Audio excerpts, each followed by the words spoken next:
I look like I am 40 with 3 young children.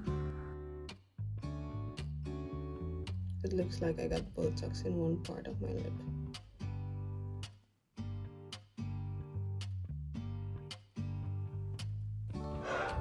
You know how fun it is to be in the hospital for like the 6th time in a month?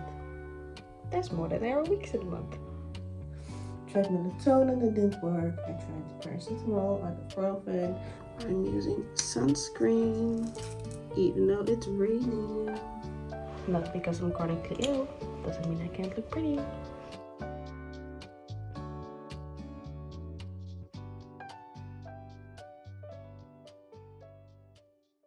I need a vacation.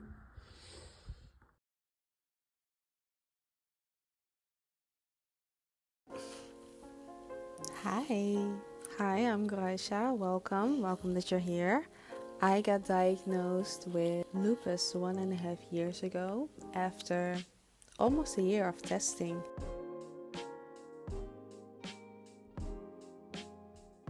So, short story how it started. I didn't feel comfortable in my body anymore. I didn't know why. I couldn't work out. I would go to the gym, do some squats, and then sit on the floor for 30 minutes. And my colleagues kept saying like, you should be fitter than this. Because I was a fitness girly. I would go to the gym 5 times a week. I would meal prep. I would know when the Gymshark sales were. So I think after a year of being in pain, I finally went to the doctor. They tested me for almost a year before they figured it out. The tiredness, the physical pain, even not always being as sharp as I used to be. So if you have this idea that you're confused about what your body is doing and it's not the same as it used to, might get tested. Who knows? And then I was very delusional about everything for almost a year, where I was like, chronically ill, I'm not that chronically ill. I landed in a hospital for 5 days because half of my body just stopped working all of a sudden for a couple of minutes. Everything's fine, my brain is fine, but why it happened, nobody knows. Just the fun of it, isn't it? And then I stayed home for 3 months. Didn't go to school, didn't work, went back to school. That was a lot of fun. And then all of a sudden, I couldn't sleep one night. My skin was burning from the inside. And this is what it was like. Oh my gosh. Why? I don't even know why it is here. Oh gosh. And my entire face is red. Except for my forehead for some reason. And I still have the huge ball here. And I have one here. Yeah, remember when I said I was very delusional about it for a year? And then I landed in the hospital. And that didn't seem enough to let it kick in that I was chronically ill. Yeah, God decided to kick the door of reality open for me. This was by the first thing that happened. This is gonna be a series of things that will happen to me until I realize, hey, you're chronically ill. Get your ish together. Yeah. I went to the hospital for like 9 times in 2 months, so at least time and entertainment. Hi. You know what's really fun? Just, you know how fun it is to be in the hospital for like the 6th time in a month? That's more than there are weeks in a month. Aren't I a lucky girl? It's just red everywhere. Because of medication. I had the hope that the medication that was on right now worked. Psych! Every single time. I'll be fine.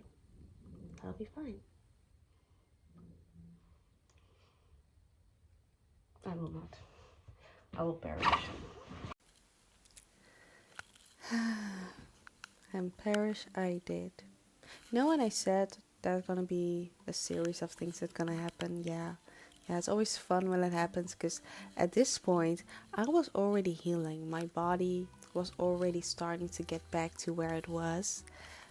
At this point, it's even better. So, thank the heavens.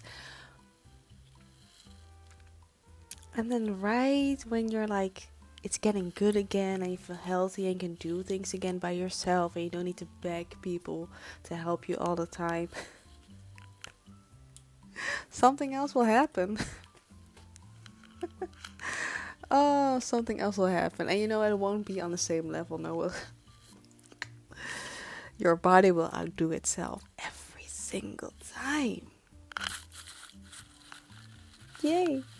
Okay, but on a more serious note, I am going to showcase you what the second worst night of my life was. And I filmed it because this is the first time my pain went to a 9 and I couldn't sleep the entire night.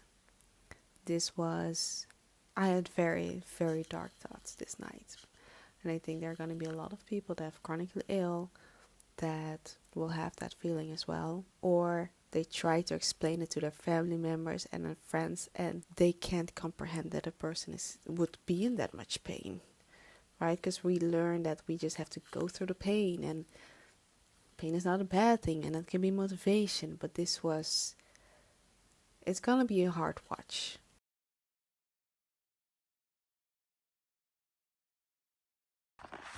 Okay.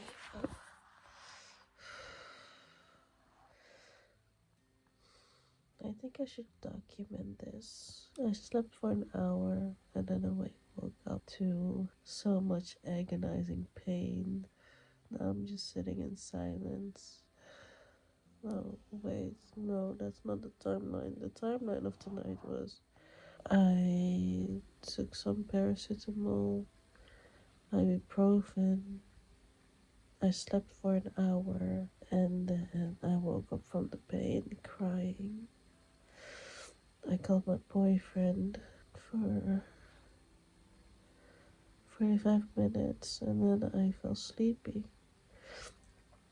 But I had so many ideas because I just want to fix the pain and the symptoms. And then around 2 hours later, because I stayed awake because I could not sleep because of the pain, I had to call my mom to ask if she can get some melatonin because I couldn't sleep and if she could carry me to the bathroom. And then we had a conversation. And then we started noticing that I also have fluid buildup in my face. It started in my legs around 5 p.m. and then slowly, while I was sleeping, it started to progress to my hands and my arms and now my face. And I thought it was a good thing to film because as someone with autoimmune disease, it's really hard to actually see other people struggle.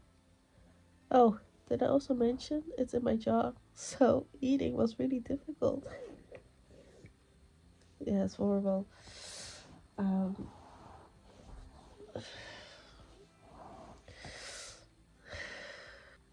what was I talking about? Yeah, it's really hard to find people that are also struggling with an autoimmune disease and actually seeing the struggle, not just talking about the struggle. Or I want to document it because there are other people like me that just got it randomly in life. I know people who got it younger than me. There are people that get it when they're 50, which is bizarre. That your body all of a sudden just says, you know what, we're gonna attack ourselves. I don't know what to do. I don't know what to do.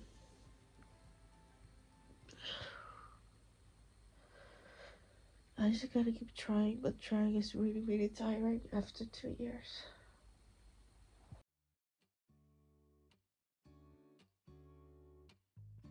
And our bodies don't look like they are in grave pain, but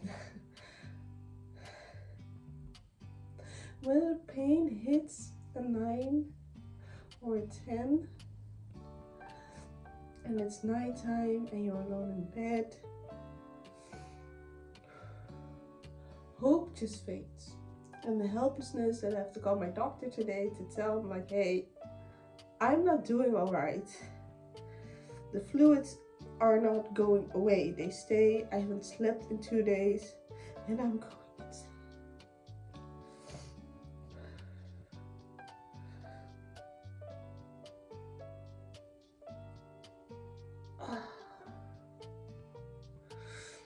This is the part that I can never explain to people because they just can't comprehend how much pain a person can be in. And oh, my eye. Oh, you know, showcases like this is the pain. Everyone is trying to smile about it and be happy and be like, I can persevere this. Oh, when my phone went on, it hurts. Okay. I'm not. I'm not gonna do that. Being chronically ill is painful. It is, you're gonna feel the most helpless in your entire life. And the only reason that I'm persevering this is because I have people around me. That's the only reason. Because if I was by myself, I wouldn't. Because why would I voluntarily go through all of this pain? That wouldn't make any sense. No human being would do that. And also, I've started to dislike people because I've seen how selfish they can be when a person doesn't serve them like me, because I have to be selfish. I can't wait for people to start an assignment. It's like I have to start this assignment now because maybe in a few days I cannot function. Oh, okay. Whew. Yeah, I see you, birdie, judging me. So that is what it's like to be chronically ill. Chronically ill, it's hard, it's difficult, it's different. But one positive thing that I've learned is that I have to slow down life. And that's kind of nice. I now have an actual reason to slow down because my body will tell me like, stop it. We're not going further. You can't. Or else you can't walk tomorrow. It's being very in tune with your body, which is something that I thought I had because I was a fitness girly. And then I became chronically ill and all of a sudden it was like, ooh, I didn't know my body at all. So I hope you guys enjoyed the video. I enjoyed making it. And see you next time. Bye.